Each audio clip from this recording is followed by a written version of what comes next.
أشرف الأنبياء والمرسلين وعلى آله وصحبه أجمعين. سبحانك لا علم لنا إلا ما علمتنا إنك أنت العليم الحكيم. لا حول ولا قوة إلا بالله العلي العظيم. رب اشرح لي صدري ويسر لي أمري واحلل عقدة من لساني يفقهوا قولي. اللهم افتح علينا بفتوح العارفين بك. اللهم اجعلنا من الذين يستمعون القول فيتبعون أحسنه. اللهم علمنا مما جهلنا وانفعنا بما علمتنا وزدنا علما نافعا يا رب العالمين. قال الشيخ الناظم رحمه الله تعالى ونفعنا به بعلومه في الدارين آمين. Kita di muka surat 30. Kata musannif An-Nazim, fahasibin nafsa wa qillal amala farubbaman jaddali amrin wa salah wa wajibun imanuna bil mauti wa yaqbidur ruha rasulul mauti wa mayyitun bi umrihi man yuqtalu wa ghairu hadha batilun la yuqbalu. Hadirin sekalian, pertama sekali marilah kita rasakan syukur, terima kasih kepada Allah Ta'ala. Kesyukuran pertama, nikmat hidup masih diberi. Hidup kita pula dapat Islam. Islam kita, mak ayah kita Islam.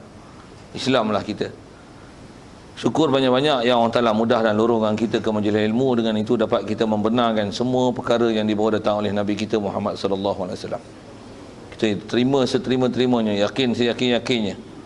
Kita cuba untuk faham sepaham-pahamnya dengan kita belajar, tuntut ilmu, datang ke majlis ilmu, prihatin dengan ilmu, bersibuk dengan ilmu, berbimbang dengan ilmu, dan sentiasa kita upgrade ilmu, insya-Allah, daripada buayan sampai ke liang lahat. Itu prinsip kita, yang dengan itu bila kita membenarkan di hati apa saja dibawa oleh baginda Nabi kita Muhammad SAW, itulah dikatakan iman. Syukur kita dapat nikmat hidup, Islam, iman. Dalam keadaan pula boleh taat patuh perintahnya, meninggalkan larangannya. Kesihatan lagi diberikan lapang masa, taufik hidayat, dapat sembahyang berjemaah.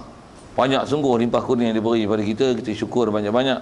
Antara kesyukuran itu adalah kita meletakkan tempatnya, kita hadir ke majlis ilmu, teruskan taat, teruskan usaha untuk menjadi benar-benar hamba Allah yang Allah iktiraf kita sebagai hamba.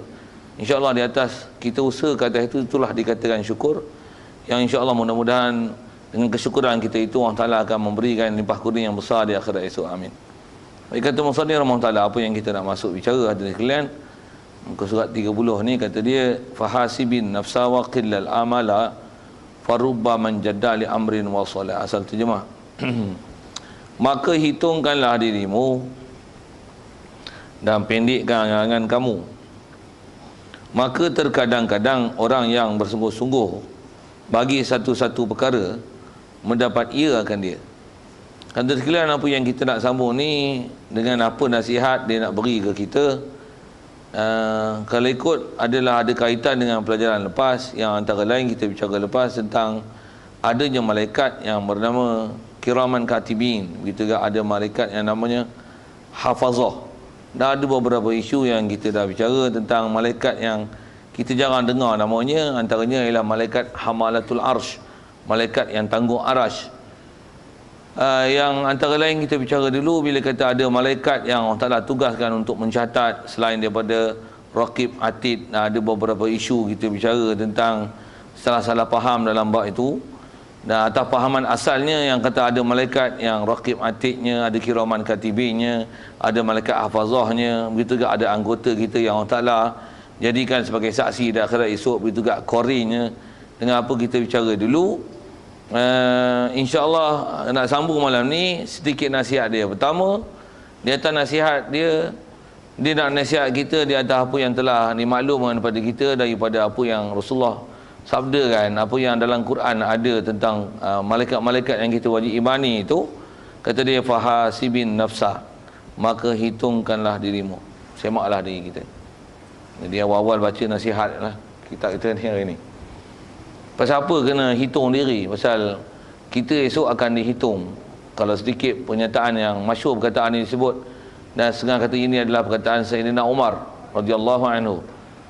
Sayyidina Umar kata apa? Hasibu anfusakum qabla an tuhasabu. Hisaplah diri kamu sebelum kamu dihisap. Maksudnya kita kena hitung semak diri kita, apa kita punya tanggungjawab yang sepatutnya kena cari, yang kita tak cari apa, yang dah cari apa, yang belum cari apa, sedang cari apa, tu satu lepas tu dah cari pula apa tanggungjawab yang dah ditunai, yang belum tunai, yang tak tertunai, yang belum ditunai, yang kena qada tunai, semua kena semak tuan-tuan. Yang dia kata hitunglah setiap diri kita, memang kewajipan yang ditaklif ke kita antaranya hitung diri. Lepas tu kita kena hisap, pasal kita akan kena hisap esok. Jadi sebelum dihisap, yang pula tu hisap di akhirat esok, tak ada patah balik. Kita kat dunia kita hisap boleh patah balik. Silap dosa banyak boleh jadi orang baik lagi. Terlajak jadi artis pun berapa ramai orang artis bertobat, masa gitulah kan. Tapi kalau akhirat kau menangis mata darah pun tak boleh balik dunia. Tak balik kan. Allah. Kita kalau semak tu hati keras pun teriak kan. Sebab kita kalau sebut benda tu. Tapi sebab sebut pun tak, kita takut ni sebab teriak balik keluar ha pula. Macam mana pun teriak pula. Itu kaedah kita. Sebab kita memang diajar dari prinsipnya, itu yang kena belajar lagi dan lagi. Mana ada manusia yang umum manusia lah kan, jadi baik, taubat, jadi wali, terus sampai kiamat jadi wali. Susah nak cari tu. Umumnya kita manusia ni mesti ada silap, ada salah. Itu yang kena muhasabah. Sedikit kalau sedikit ke prinsip muhasabah dan hisab itu. Ada bab juga kita akan khusus jumpa di sana. Apa dia?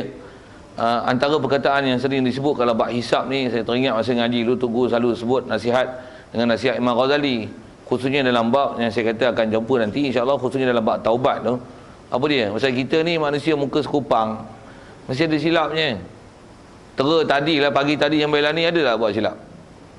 Kalau tuan-tuan tak dapat hitung diri tuan-tuan silap, tuan-tuan dah silap awal lagi. Silap tu mana? Silap tuan-tuan tak ada ilmu untuk menghitung, tuan-tuan silap. Tentu mesti lah.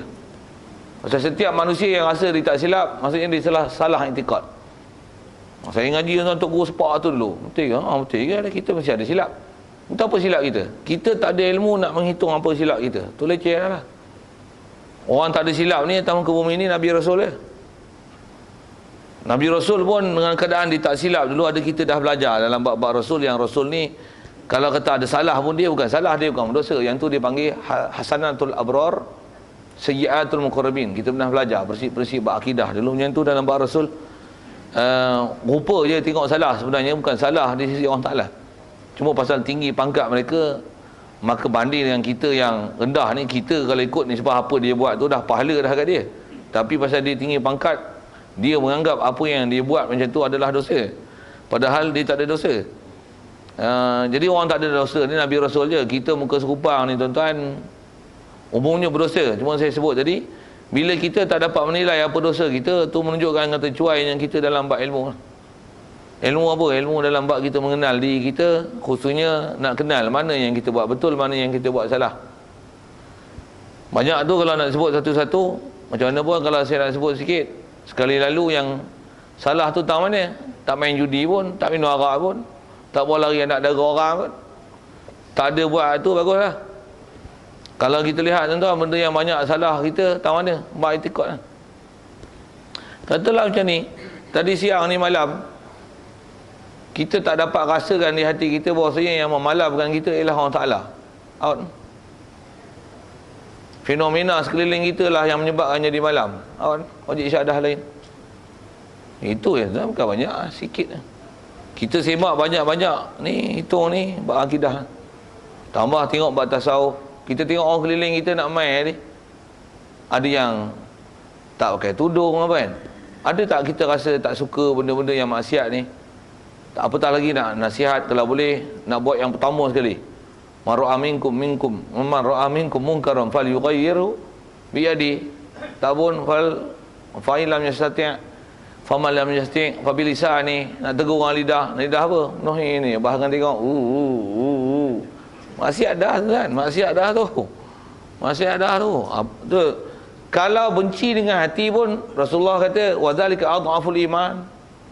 Itu pun iman leceh, cokiam, cerai. Guna bilah Ustaz. Siapa tu? Saul Hamid. Ustaz Saul Hamid. Cerai. Saul Hamid. Kita sini Syarilong. Kita masuk Syarilong dulu kan. Waktu Saul Hamid pun pakai cerai ke? Kita pakai Syarilong Sahul. Okey. Boleh lah gitu. Dah ada yang di highlight kan nama-nama orang tu, kita pakai bila. Jadi cerai kita kan. Cerai kita.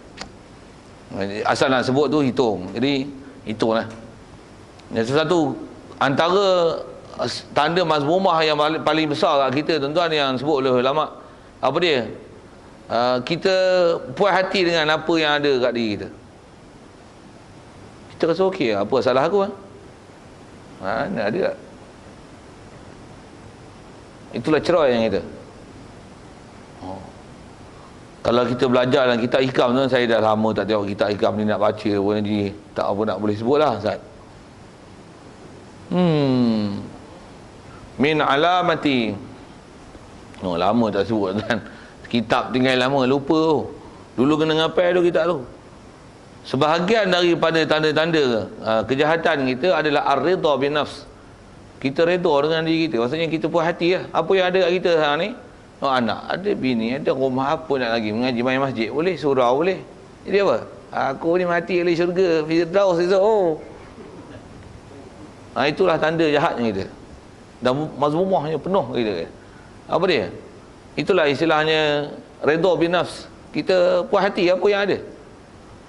Orang yang berpangkat Nabi Rasul pun tak puas hati kan, apa yang ada udah tengok kita muka sekupang ni puas hati. Itulah kan. Dan jangan tak tahu tuan-tuan, memang dia akan jadi gini. Orang lagi teruk dia, lagi dia puas hati dengan apa yang dia ada. Manusia yang lagi tinggi martabat dia, dia akan lagi tak puas hati dengan apa yang ada dia dari sisi taat dan patuh dia pada Allah Ta'ala dan Rasul. Lagi dia buat taat, lagi dia taat, lagi tak puas hati, lagi dia tak rasa cukup, aku ni hamba aku ni. Tak, Rasulullah yang Allah Ta'ala ampun dengan dosa dia hadirin sekalian. Qad ghafara laka ma taqaddama min zambika. Allah Ta'ala telah ampunkan dosa engkau, ma taqaddama min zambika wa ma ta'akhkhara, apa yang terdulu kemudian. Kan dia maksum, Allah Ta'ala ampun dosa dia. Yang bila setiap malam, waktu dia bermalam rumah isteri-isteri dia, antara hadis riwayat daripada Aisyah, waktu dia bermalam rumah Aisyah tengok Rasulullah 1/3 malam, tak kurang 1/3 malam divide to three parts, one of the 3 parts. Putih kot, kaum putih tu. Nak cakap part 1 of 3 tak tahu. Kalau 1/4 quarter kan, tu third quarter erti lah. 1/3 apa? 1/3 Okey, 1/3 of the night sembahyang dan yang satu rakaat sampai 2 juzuk, 3 juzuk, sampai bengkak-bengkak kaki. Dia tak pernah puas hati dengan apa ada di diri dia, dari segi taat dan patuh dia. Sampai isteri dia pun kata, "Ya Rasulullah," kata dia, "apa engkau buat ibadat macam ni? Bukan engkau," kata dia, "Allah Ta'ala telah ampunkan dosa engkau telah lalu. Berehatlah. Ni semayang sampai bengkak-bengkak kaki." Sikit je perkataan dia. Kalau bahasa Melayu kita, dia kata,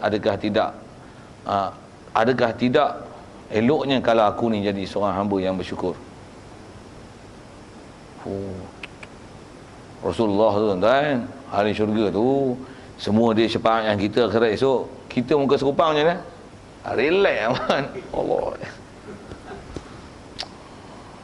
Tu disuruh hitung dengan kita, kena hitung banyak. Baik. Jadi nasihat kita dah mula-mula baca kitab nasihat awal-awal kata apa? Ikut je lah tertib kitab tu. Jadi hitunglah dirimu. Baik. Dan di atas kaedah hitung ni antaranya pendekkan angan-angan. Kita ni memang kaedah, kalau kita belajar tasawuf hadirin sekalian, antara kaedah untuk kita nak baikkan diri, pendek angan-angan. Pendek angan-angan itulah yang dengan nisbah kita bicara yang lepas, satu hal tentang kata malaikat apa ada bertugas yang menulis, mencatat, raqib, atid, malaikat hafazahnya, kiraman katibinya, qarinya, macam anggota kita semua jadi saksi ada apa Allah Ta'ala esok. Pendekkanlah angan-angan nak buat benda-benda merepek-merepek tu. Begitu juga dengan itibar kita akan jumpa akan datang bab mati ni. Kita mati bila? Kita akan mati. Dan pasti mati akan datang, tapi tak tahu mati bila. Jadi bila nak bersedia? Bila-bila kena sedia. Bila-bila dah kena sedia. Kita kena mati, kena bersedia untuk mati ni bila-bila mati pun tak apa dah. dah memang kita dah jaga iman yang sepatutnya kena itikad ke Allah Ta'ala, ke Rasul, takwa yang sepatutnya kena takwa, apa tanggungjawab kita, dosa yang sepatutnya kena taubat, kena tinggal, nisbah taat yang memang sepatutnya wajib kita kena laksana. Dah bila dah kita dah siap lah, matilah ni, mati dah bersedia untuk mati. Dari segi bersedia, kena bersedia. Kalau tak bersedia itulah hitung lagi. Dah bersedia pun, kalau ikut atas sebut ulama kita, dia kata kalau dah bersedia sekalipun, adakah kita bersedia tu dengan memang kita bersedia mengikut apa sebut tadi, standard operation procedure tu, SOP.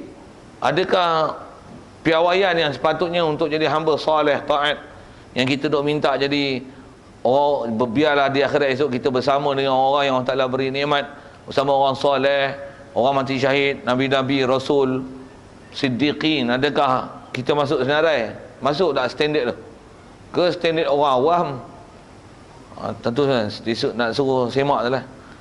Jadi asal nak sebut pendekkan angan-angan, macam mana pun sebut tadi, pendekkan angan-angan tu antaranya kalau nisbah nak buat jahat, pendekkan angan-angan tu, batalkan angan-angan tu. Bahkan kalau sikit khusus ke sebut angan-angan tu, kita belajar tasawuf, panjang angan-angan sifat mazmumah, pendek angan-angan ni ialah kaedah untuk menghilangkan sifat mazmumah tersebut.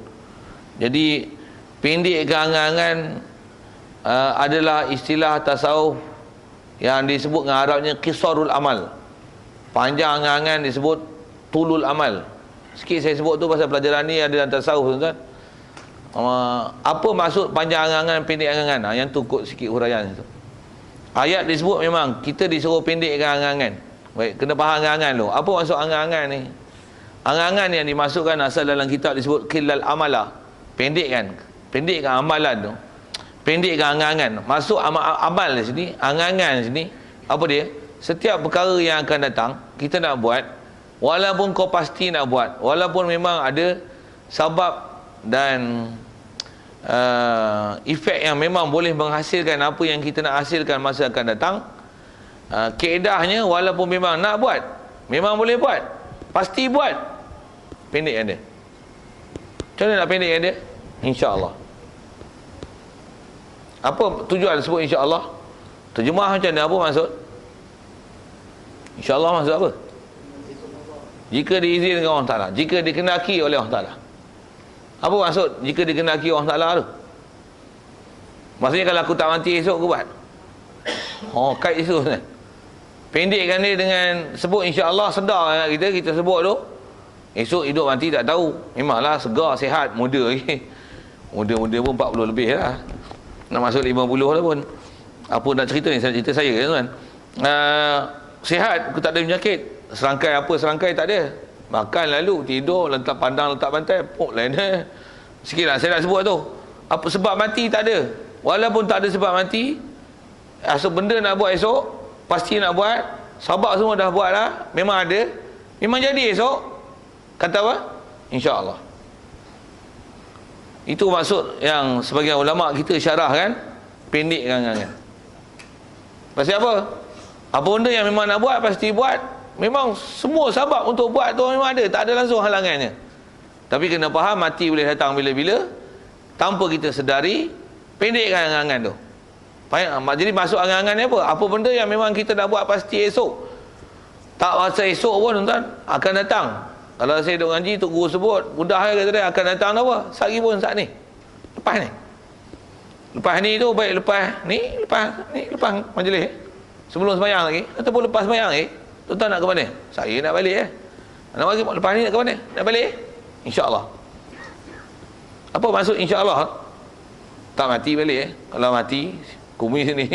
Kalau dia bawa balik sana. Kita diajar bab akidah ni sampai menyentuh sekali. Benda yang memang kita tak ada sebab untuk mati, tutup dia, pendekkan angan-angan. Apa dia? InsyaAllah. InsyaAllah. Pasal hidup mati bukan dalam tangan kita.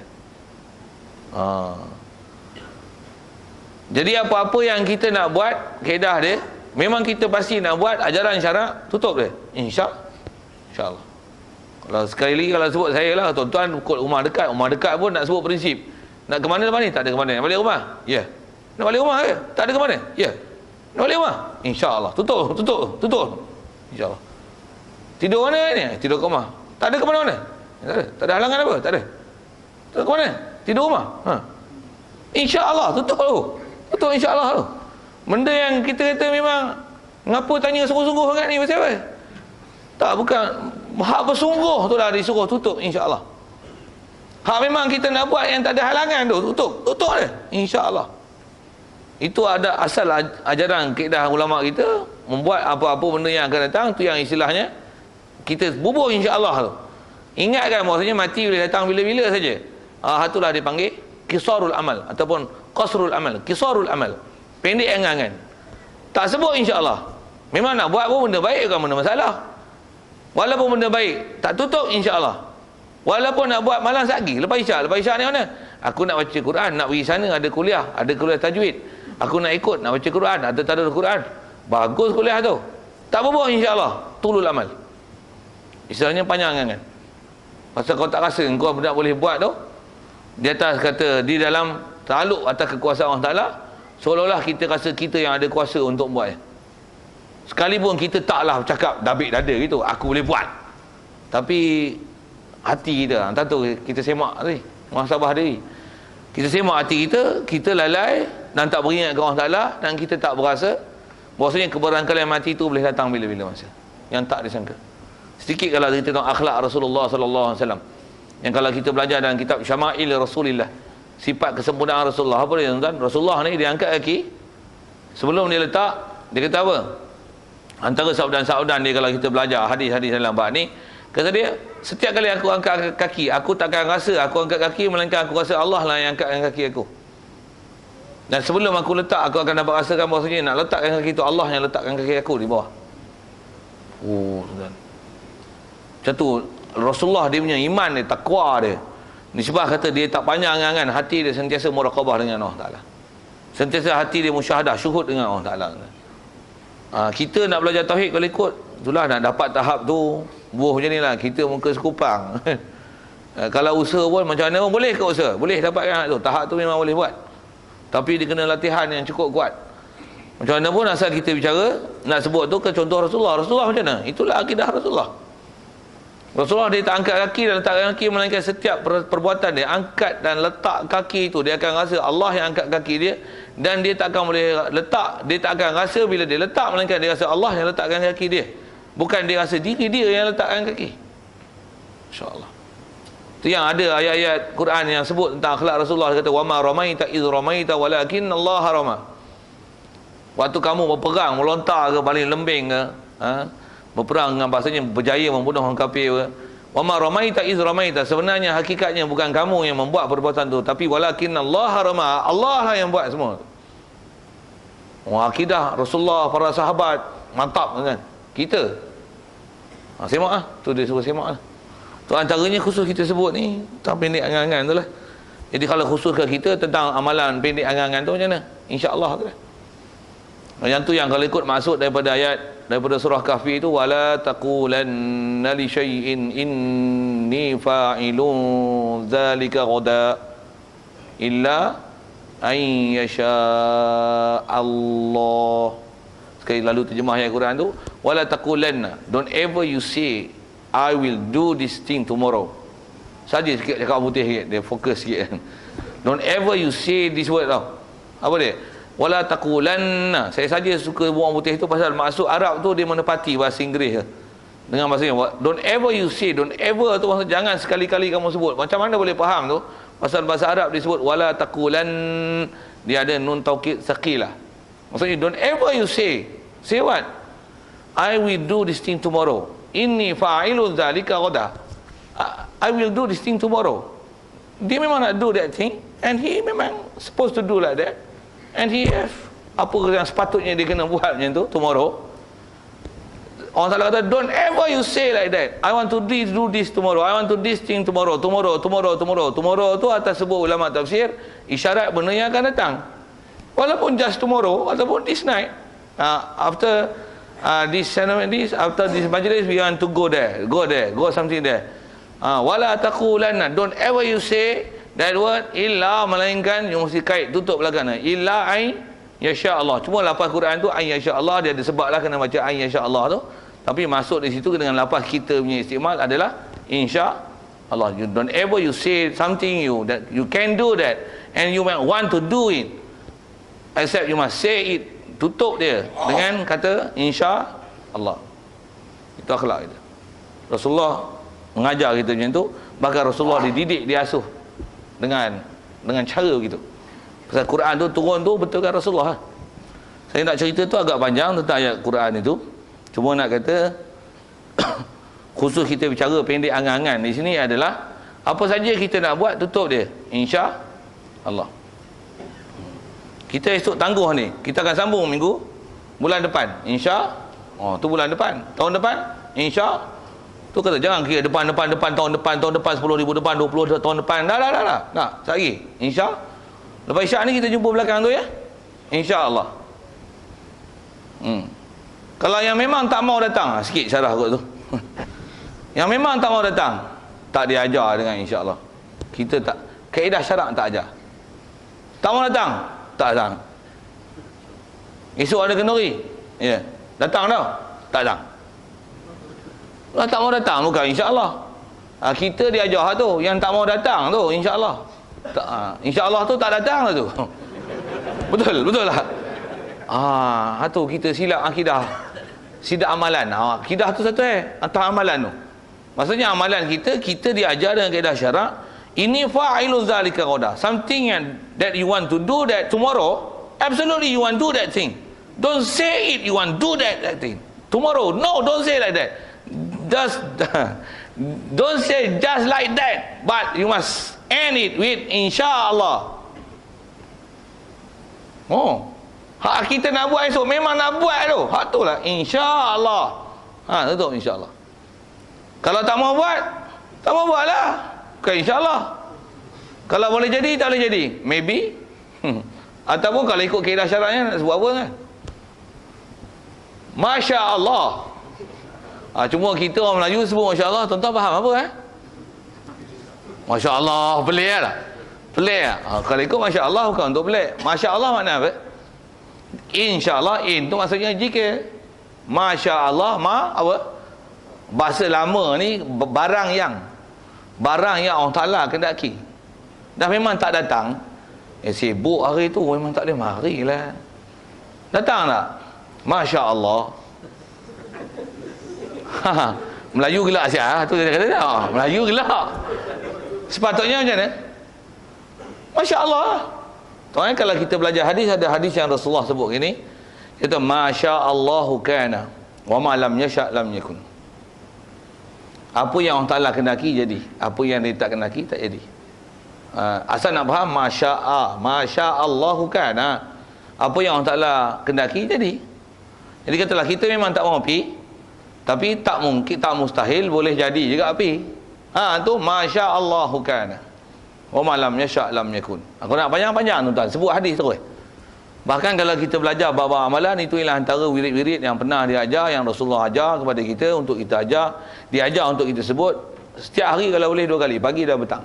Masya Allahu kana wa ma lam yasha lam yakun. Masya Allahu kana wa ma lam yasha lam yakun. Allahumma salli ala sayyidina. Dia panjang itu, nak baca daripada awal, baca tengah dia kalut dah, sangkut Ustaz.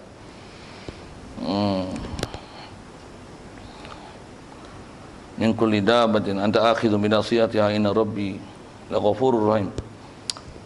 Lambat nak sebut pangkai tu, tengah ingat.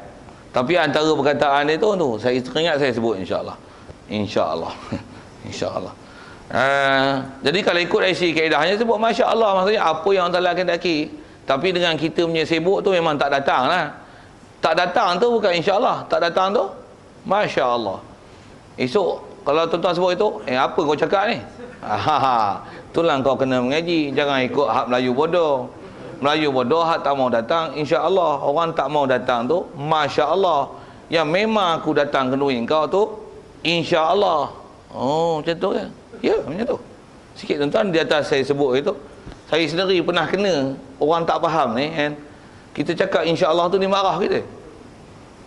Tuan-tuan kot tak pernah kena. Saya kena tu pasal antaranya dealing mengajar, dealing ceramah kan. Dealing tu kan. Ada orang panggil ceramah, okey. Ustaz, ni peringatan sebelum tu dah dealing dah, tarikh apa-apa. Okey. Ustaz, malam ni ceramah ni, Maulidul Rasul.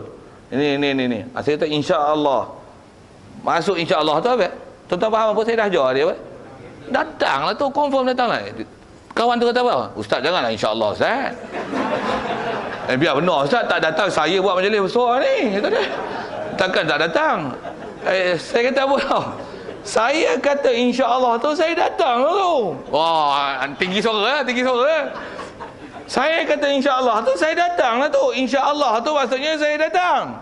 Dia tengok saya punya nada tu tinggi sikit, dia kata, "Oh sorry Ustaz, saya pasal ada ustaz-ustaz sebelum ni saya buat majlis, dia kata insya-Allah tak datang Ustaz." Satu saya katakan ustaz gitu. Saya kata itu ustaz cerai. Wah. Sepatutnya insya-Allah okey. Tak datanglah mati maksudnya. Tak datanglah kemalangan. Kalau rosak kereta, itu tak datang. Tapi saya beri komitmen tinggi saya datang. Insya-Allah. Itu maksudnya. Itulah insya-Allah. Kalau tanya ustaz datangnya malam ni? Masya-Allah. Tu kau jaga. Aku tak datang tu. Tu keberagalan datang tu tak tahu lagi tu. Okey, sikit lawak-lawak tuan-tuan, tapi ada benda serius tu. Insya-Allah tu betul kan. Kita ni tu lah kata kena mengaji baru kita nampak. Saya dulu tuan-tuan ya bab ni kena sepak ke untuk urus sedap kita. Kata. Ini tak boleh mari insya-Allah. Mari masjid ni malam ni ya insya-Allah. Tak mari tu kata. Kita baru betul punya kita dah silap dah. Sejak pada tu sipang kepala. Kena kita pernah silap dulu. Kat tuan-tuan pun silap agak ya macam tu ya. Dia mengaji baru kita boleh betulkan. Dengar. Mengaji boleh betul. Tu pun kalau tak kabur. Kalau tak kabur tak mari. Ustaz ni benar.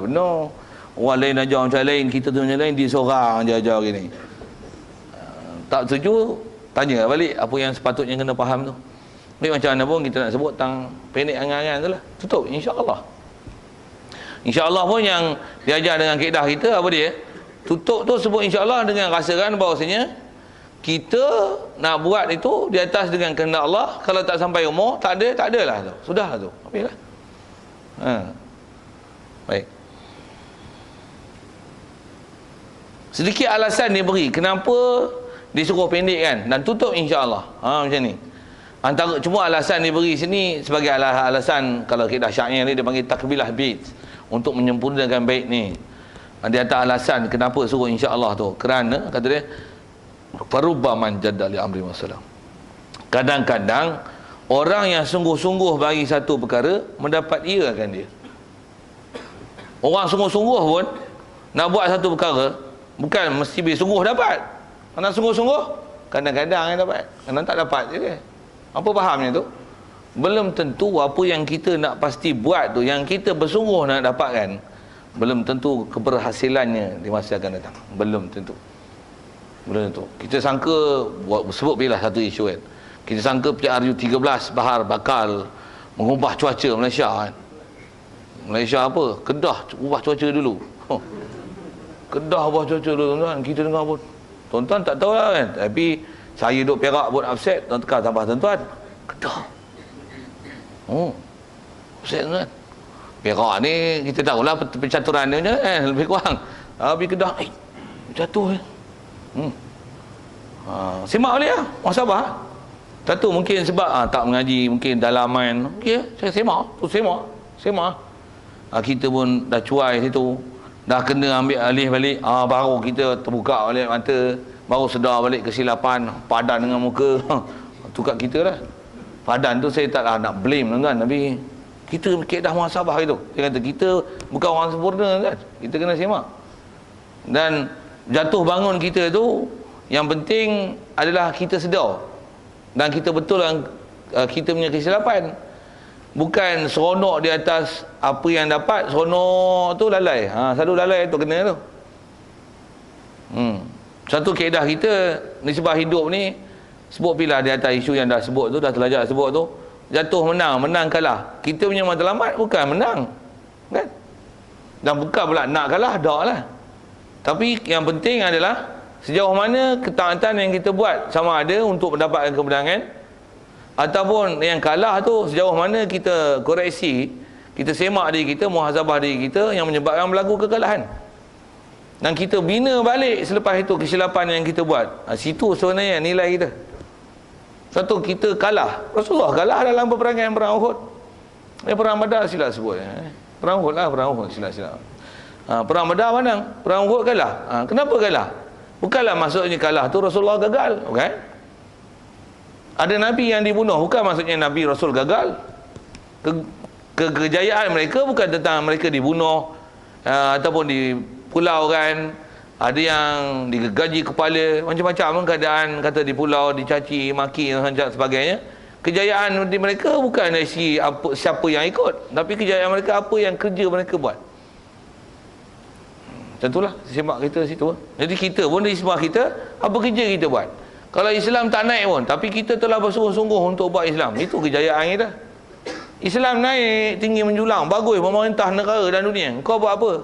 Jemaah sepanjang sebelah rumah tak pergi.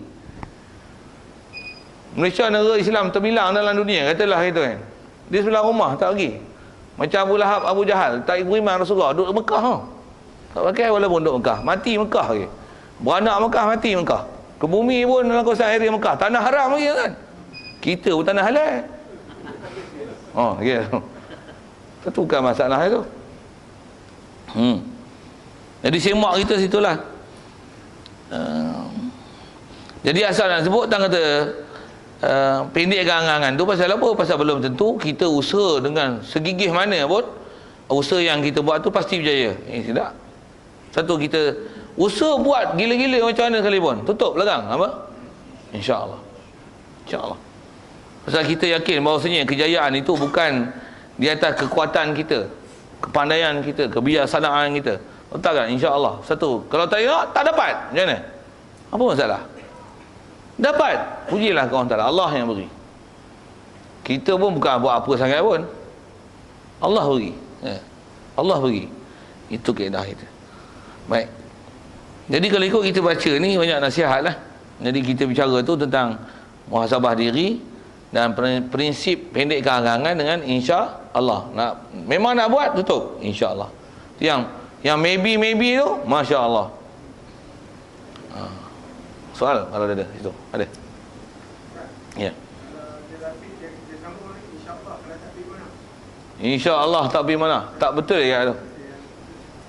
Kalau tu lah, insya Allah tak pergi mana tu macam ni. Masya Allah. Masya Allah tak pergi mana pergi. Tu maksudnya tak beri komitmen tu. Beri komitmen tu, insya Allah. Insya Allah beri komitmen. Baru insya Allah. Macam mana pun haram apa tak lah, tapi salah penggunaan kataan tu. Kita insya Allah ni komitmen di situ. Kalau kaedah ulama kata dia, kul insya Allah tahqiqan, wala taqul insya Allah ta'liqan. Tu pepatah ulama. Apa dia? Kul insya Allah, you must say insya Allah. Pasal apa? Tahqiq. Apa nak tahqiq? Sungguh memang nak buat benda yang memang pasti buat. Insya Allah memang nak buat. Insya Allah. Wala taqul insya Allah ta'liqan. Don't say insya Allah untuk buat helah, ta'liq. Tu bahasa Melayu itu menanam, pemanih mulut. Pemanih mulut. InsyaAllah apa? Pemanih mulut. Malam ni main ngaji, insyaAllah. InsyaAllah. Tak mari tu. Tu pemanih.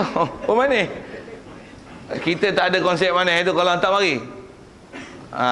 Bukan diajar dengan insyaAllah. Patutnya macam mana? I'm Muslim, I must go. InsyaAllah. Maksudnya pergi tu. Maksudnya pergi tu. Dah sebut prinsip bercakap tu. Bagi cakap betul lah. Jadi saya tak ke mana, insyaAllah. Itu kalau macam mana pun sikit kalau sebut tu. Kalau tak ke mana, insyaAllah lah pergi. Jadi maksudnya tak komitmen tu. Pasal ada apa-apa nanti, tinggallah ni pergi sana. Tak pergilah Kenduri yang. Tak pergi mana, barulah pergi Kenduri. Kan? Itu maksudnya tu. Itu bukan insyaAllah. Itu Masya Allah. Itu Masya Allah tu. Boleh pergi Kenduri tak? Hari tu memang tak pergi mana. Tak pergi mana-mana. Kalau tak pergi mana-mana, Masya Allah sampai. Insya Allah sampai. Jadi kita pelik lah. Jadi orang kata ustaz tu ajak macam tu. Biar dah pelik. Pasal ajak tu benda betul, kamu dah silap. Betul. Memang kaedah kita bercakap gitu. Benda yang memang pasti buat, insya Allah. Yang belum pasti, Masya Allah. Apa nak berlaku ni? Masya Allah. Orang masya-Allah, apa yang Allah Taala akan takdir? Kita lah ni lah. Sikit nak sebut kata kiamat ni bila nak mai? Nak musnah alam tak tahulah kan. Tapi dia kata tanda-tanda kiamat, tanda-tanda kecil banyak dah kan. Tanda besar nak tunggu Mahdi dengan Dajjal tu lah yang terdekat kat depan kita. Bila Dajjal nak mari masya-Allah. Tu masya-Allah. Sebut masya-Allah tu pasal saya tak tahu. Nak sebut tak masya-Allah tu saja sikit kalau sebut itu. Pasal apa nak sebut ke Dajjal ni? Nak sebut Dajjal ni pasal Rasulullah kalau kita tengok dalam hadis memang daripada sabdaan Nabi SAW sendiri tentang bukti kata alamat kiamat yang Rasulullah sebut dalam hadis tu, lah ni kuat lah kan. Khusus saya nak sebut tu sikit, sebut ke situ sikit dah sebut kiamat tu. Apa dia? Tentang hadis yang kalau kita belajar lah, hadis 40 ada hadis ni. Hadis ni asalnya daripada Bukhari Muslim. Kisah bagaimana Jibril datang kepada Rasulullah menyerupa seorang manusia tu kan. Pakai baju putih, rambut hitam berminyak, tak ada kesan musafir pun datang jumpa Rasulullah, belaga lutut dengan lutut, tangan letak atas paha Rasulullah, face to face. Bukan Facebook tau, face to face. Face to face dengan Rasulullah. Mal Islam, Rasulullah jawab. Mal iman, Rasulullah jawab. Mal ihsan, Rasulullah jawab. Kemudian dia kata, tanya kiamat kan. Mata sa'ah, bila kiamat? Kata mal mas'ulu anha bi'alama minas sa'il. Kemudian ma alamatuha, apakah alamatnya? Nak sebut Rasulullah sebut itu. Apa alamat kiamat? Dia kata antural khufata urata ru'a asyati yatatawaluna fil bunyan. Kamu lihat orang yang tak ada berselipar, maksudnya itu kaki ayam bertelanjang bogey, maksudnya pakaian tak sempurna, duk gembala kambing, yatatawaluna fil bunyan, berebut-rebut, mengenyut-kenyut nak buat bangunan tinggi. Kalau kita tengok zaman kita saya lari kan, mana tuan tahu tak? Masjidil Haram. Rasulullah sebut tu bukan Afrika, Amerika, New York, bukan London, Paris, bukan tu. Sebut mana? Mekah. Kenapa Mekah? Memang dia buat bangunan tinggi kan? Ada clock tower besar tu. Okey. Siapa yang buat tu? Arab Saudi kan? Arab Saudi tu Rasulullah pun tak namakan Arab Saudi tu. Asalnya Saudi, Saud, Bani Saud ni orang Badui itulah, gembala kambing, kasut tak pakai, pakaian pun cupang camping, hidup nomad, pindah randah, tengok kawasan mana wadi ada air tu dia bela kambing. Tapi dia ambil alih kuasa kerajaan Arab Saudi, ditukar semenanjung tanah Arab, dulu nama Jaziratul Arabiyah. Kalau tuan-tuan tengok peta lama, bukan tulis Arab Saudi kan, dia tulis apa? Semenanjung tanah Arab. Tuan-tuan perasan? Tak perasan? Tu bodoh tu. sorry. Ya, dulu dia tulis semenanjung tanah Arab kan. Bila Wahabi ambil alih, baru dia namakan Arab Saudi. Arab tu Arab lah. Saud ni salah satu bangsa Saud, kaum nomad, orang asli macam negeri tu dengan Senoi tu. Saya bukan nak kutuk negeri tu yang Senoi, kalau ada sorry lah. Masalahnya pun bukan masalah tapi nak sebut kaum nomad tu. Jadi Rasulullah sebut tu, orang yang memang tak pakai kasut, pakaian lebih kurang, betul gembala kambing, yang ambil alih Mekah, ni rebut, menunjuk buat bangunan. Dan kalau kita tengok belajar dalam hadis, tak saya dalam istilah Mustadrak Hakim ada disebut, kata dia tak akan sampai kiamat melainkan kata sampai satu masa as-sa'atu tazullukum. Kata dia as-sa'ah, Rasulullah sebut dalam hadis tu, dia kata as-sa'atu tazulluhum, tazullukum, sa'ah akan menaungi kamu. Apa sa'ah menaungi kamu ni? Ulama bagi huraian macam-macam lah kan. Lah ni tak payah huraian kan. Tengok. Sa'ah tu siapa? Sa'atun. Jam akan menaungi kamu. Faham tak? Bangunan besar tu, jam tu tutup Kaabah tu. Saiz bayang tutup Kaabah tu. Masya Allah. Tu sebut Masya Allah tu, nak sebut tu Masya Allah saya. Masya Allah. Dan memang Rasulullah sebut betul, sadaqah Rasulullah. Kalau dengan apa yang ada tuan-tuan, tak lama lah.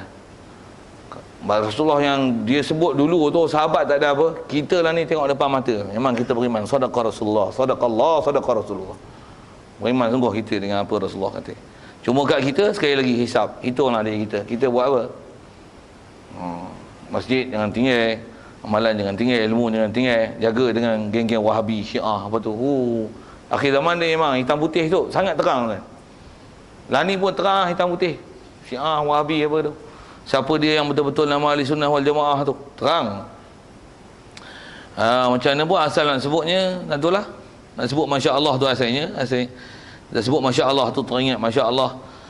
Tang kata kiamat tu bila, tapi dengan alamat bila nak datang Dajjal Imam Mahdi, Masya Allah. Masya Allah bukan. Tapi janji dia memang wajib yakin. Bahawasanya benda tu pasti jadi, insya-Allah. Insya-Allah. Baik. Kalau ikut baca situ selesai lah. Kemudian kata dia wa wajibun imanuna bil mauti. Macam mana pun. Soalan lagi kalau ada sekitar tu tentang muhasabah dan statistik, insya-Allah, masya-Allah. Kalau ada. Ya. Ya. Jadi kalau kita tiga kita kahwin tu.